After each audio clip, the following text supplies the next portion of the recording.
자, 이제는 내란 수계 중에 수계, 정말 최악의 빌런, 3차 대전을 일으킬 뻔한 무시무시한 수계 노상원에 대한 얘기들을 좀 해봐야 될 것 같습니다. 알고 봤더니 얘가 아주 쓰레기였어. 천하의 개쓰레기더만요. 네, 관련된 기사 한번 정리해 주시기 바라겠습니다. 네, 지난 3일 비상계엄 선포 직후 김용현 전 국방장관이 합동참모본부 지휘통제실에서 계엄 상황을 지휘를 했는데 당시 전화기 2대를 사용하면서 지휘를 했다고 합니다. 근데 한 전화로는 대통령의 지시를 받고 다른 전화로는 작전 지시를 했는데 한 손으로 전화를 받아서 알겠습니다라고 답을 하고 다른 손에 든 전화로는 현장에 작전을 지시를 했다는 겁니다. 자, 여기에서 과연 김용현한테 지시를 내렸던 그 전화가 윤석열이었을까요?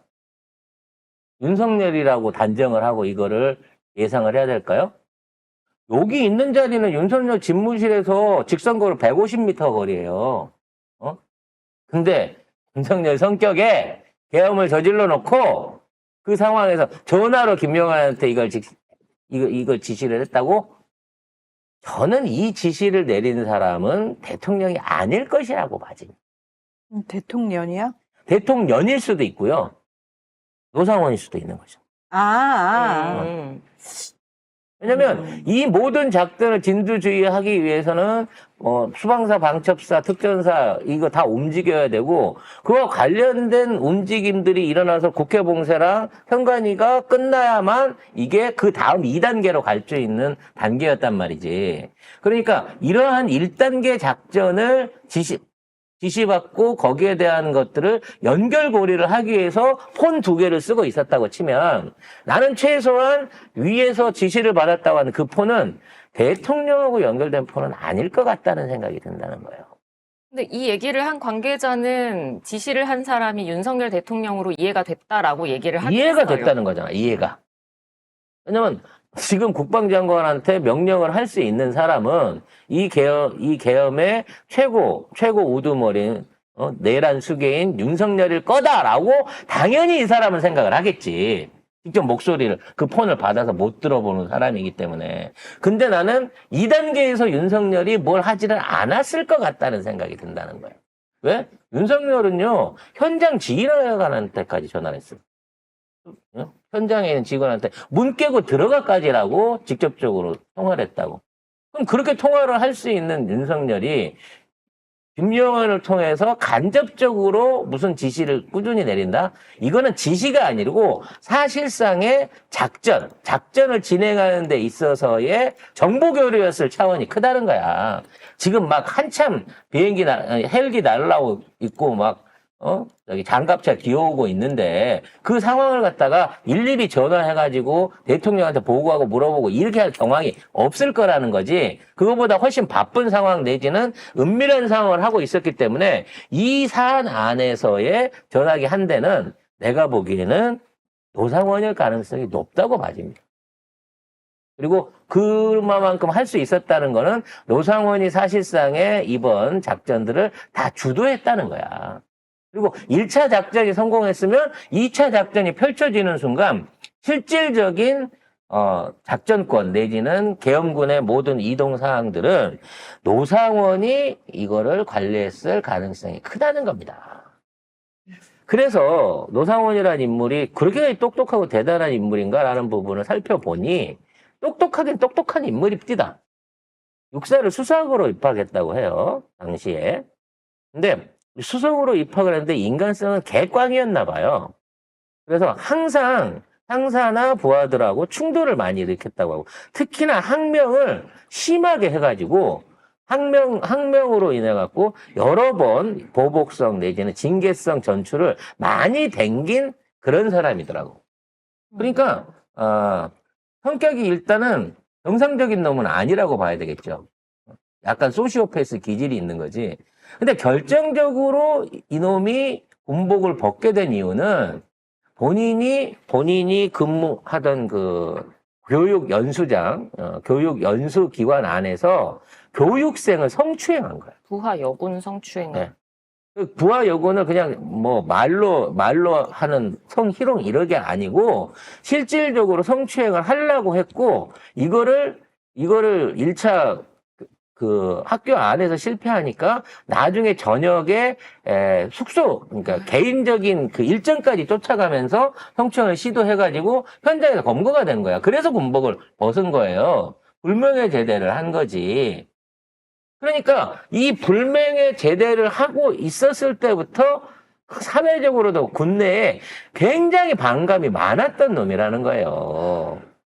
근데 이런 놈이 어떻게 해가지고 김용현이나 김건희 같은 존재들하고 쿠데타를 키우고 이에 관련된 거를 진두주의할 수 있는 위치에 올랐겠느냐 이거지. 사실상 김경영이도 얘 지시를 받아가지고 얘가 요구하는 것들을 실행을 하고 거기에 대한 것들을 교류했던 흔적들이 나오고 있잖아요. 김경영이 조금만 배짱 있었으면 4시에 제2계엄 터졌어요, 바로.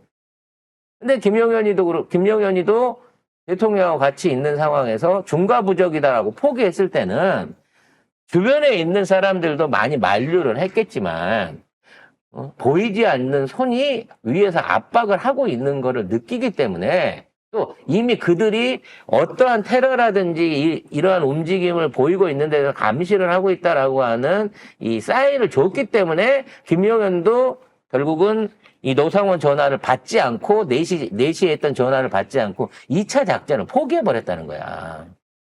그 상황에서도 노상원은 며칠 동안을 계속해가지고 사람들을 만나고 중요 관료들, 민간인으로서 군인들을 만나면서 이러한 상황을 어떻게 수습할까 내지는 이걸 어떻게 다시 저질러 볼까를 지금 연구했던 것으로 근무가 된다는 겁니다. 그래서 얘는 뭐랄까 권력욕보다는 복수심에 이번 계엄을 일으킨 게 아닐까라는 생각이 들어요. 얘가 지금 그려내고 있는 큰 그림 자체는, 사실상 뭐, 세계 3차 대전의 빌미가 될 수 있는 엄청난 인명의 희생을 각오해야만 할 수 있는 짓거리인 거예요. 심지어 오늘 그 박상원 의원이 방송에 나와서도 얘기했습니다만, 미군을 사살하기 위해서 부대를 물색을 했는데, 그 부대라고 하는 것이 지가 근무했던 부대였다는 거야. 거기에 미군이랑 같이 근무를 하는 어떤 뭐 부서나 그게 있기 때문에 자기가 근무하는 부대를 자기 비서가 옛날 전 비서가 현재 지휘관으로 있는 그 부대를 타켓으로 해가지고 거기에서 한국인과 미국인을 동시에 한국군과 미국군에 대한 어떠한 피습을 모의했던 정황이 있다라고 발표가 나왔다는 거예요. 이 새끼는 사이코패스예요. 결과를 생각하지 않는 놈이라니까. 그래서 더 섬찟한 거야. 그래서 그날에 2시간 만에 계엄 해제를 못했으면 어떤 형태로든지 시민들이 여의도를 지켜내지 못했으면 그리고 4시 이후에도 제2계엄 내지는 군대 진격을 질렀던 윤석열이를 눌러앉히지 못했다고 하면 진짜 지금쯤 우리는 전쟁하고 있을 거야. 외놈들이 들어와가지고 지금 일장기를 단 외놈들이 들어와가지고 지금 치안 유지를 한답시고 전국에 쫙 깔려 있을 거라고. 우리 방송 못하고 있지. 당연히 이제 못했겠죠. 우리는 이제 망명 방송이라도 해야지. 내가 나갈게 그런 일이 생겼으면은. 니들은 여기를 지켜. 아무튼 지금 있는 상황에서 빨리 노상원과 관련된 관련자들 그리고 노상원이 숨겨놓은 HID 부대들을 더 찾아내야 됩니다. 현재 확인된 것만 해서 38명의 HID 정대원들이 동원이 된 걸로 확인이 돼요. 그러면 예비역이 얼마나 동원이 됐는지는 모른다는 겁니다. 그래서 이 38명으로 5개의 일종의 침투조, 체포조 아니면 공작조를 만들어서 배치를 했다는 겁니다, 이놈들이. 그러면 5조에 들어가 있는 현역 HRD가 5명인 거면 나머지 예비역 HID를 포함하게 되면 저는 한 부대가 20명 좌우일 걸로 추산이 되거든요. 이게 5부대가 있다니까? 100명이 깔려 있는 거예요, 지금. 걔네들 제대로 됐는지, 걔네들 이번 사건에 동원되면서 어떠한 형태의 규모로 어디서 지금 암약을 하고 있는지 거기에 대한 내용들부터 노상원한테 빨리 찾아내갖고 여기에 대한 그 예방 조치를 해야 된다고 자꾸 제가 강조하는 게 그 부분인 겁니다. 그래서 지금 있는 상황은 민간임에도 불구하고 노상원이 이번 계엄에 사실상 헤드쿼터인 게 자꾸 드러나고 있습니다. 우리는 그동안 여인형 방첩사령관을 의심을 더 많이 했잖아요. 얘가 선관위 서버 털러 갔다라고 얘기를 했으니까. 근데 김용현이 선관위 투입에 그 방첩사를 넣으면서도 왜 넣는지를 설명을 안 해줬다는 거예요. 그 상황에서 여인형이한테 노상원하고 상의를 해봐라라는 얘기를 했다는 겁니다. 그러니까 선관위 서버를 터는 거는 김용현이 생각하고 있는 프로젝트가 아니었어. 외부 프로젝트이거나 그보다 높은 프로젝트였다는 거지. 그리고 거기에 대한 핵심적인 운영 권한은, 작전 권한은 민간인인 노상원한테 있었다는 겁니다. 근데 다행스럽게도 서버가 털리지 못한 이유, 그 다음날 그 직원들을 30여 명을 체포해갖고 비원으로 끌고 가려고 했다고 하거든요.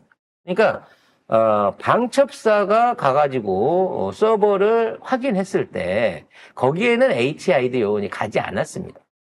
거기에 누가 가기로 돼 있었다고? 검사가 가기로 돼 있었어요. 그러니까 서버를 확보해가지고 디지털 증거를 찾는 거는 이 방첩사하고 검사들이 해갖고 하기로 한 거고, HID는 그 다음날부터 출근을 하거나 아니면 집에 있는 선관위 중간 간부들 30여 명을 체포하는 임무를 맡고 갔다는 겁니다. 그래서 이 사람들을 방첩사 벙커로 끌고 가려고 그랬어요. 거기 가갖고 뭘 했겠어요? 결국은 고문을 해갖고 저희가 조작을 했습니다. 라고 하는 부분에 대한 증언을 받아내려고 한 거였죠. 저는 그런 것까지 생각했다는 게 되게 소름 끼쳤어요. 선관위 직원들은 그냥 평범한 공무원들이잖아요.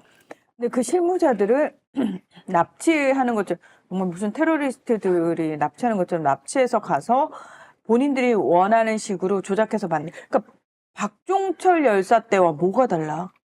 원하는 질문이 나올 때까지 증언을 만들어내겠다는 거잖아. 사실상의 부정투표범을 만들겠다는 거예요. 근데 이러한 내용들이 드러났을 때 사실 가장 의심받고 또는 가장 여기에서 민감하게 반응을 해야 되는 게 국정원입니다. 그렇죠.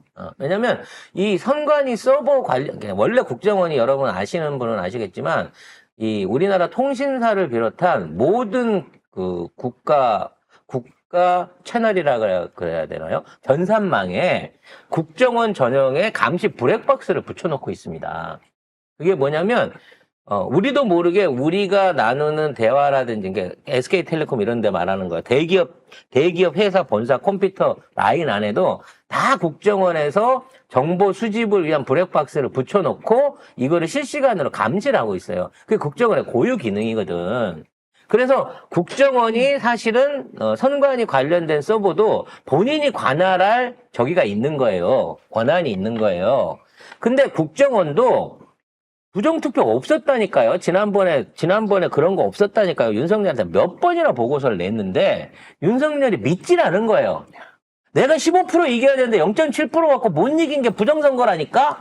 라고 주장을 하면서 왜 그 증거를 못 찾아와? 내가 그러라고 너 차장시킨 거잖아! 라고 조지는데 아니요. 아무리 뒤져도 그런 게 없어요. 근거가 없어요. 라고 하니까 이번에는 국정원을 배제시킨 상태에서 방첩사를 집어넣어가지고 증거를 찾아내고 아니면 만들어내려고 했던 거예요.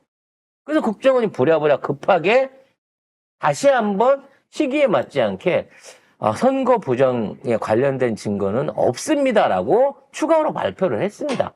그래서 국정원은 이번 사건에 있어서 내부적으로 이제 이 진보 유튜버들 뒷조사 시킨 거는 뭐 나중에 드러나긴 했습니다만, 이번 계엄 사항에 대해 갖고는 전혀 알고 있지 않다라고 발뺌을 하고 있어요. 어느 정도까지 발뺌이 될지, 그게 맞을지는 모르겠습니다만, 어찌 됐거나 국정원 입장에서도 이거는 크게 윤석열한테 한 방 쳐맞은 거기 때문에 국정원 차원에서라도 뭔가 갖고 있는 윤석열 파일 한두 개 정도는 분명히 조만간에 깔 것으로 보여집니다. 결국은 윤석열은 주변에 있는 모든 공기관 내지는 관공서에 있는 책임자들을 전부 다 자기 적으로 만들고 있는 거고, 걔들이 배신해서, 걔들이 충성스럽지 못해서, 걔들이 무능해서 이번 쿠데타를 실패했다라고 스스로 과대망상에 빠져 있는 것이죠.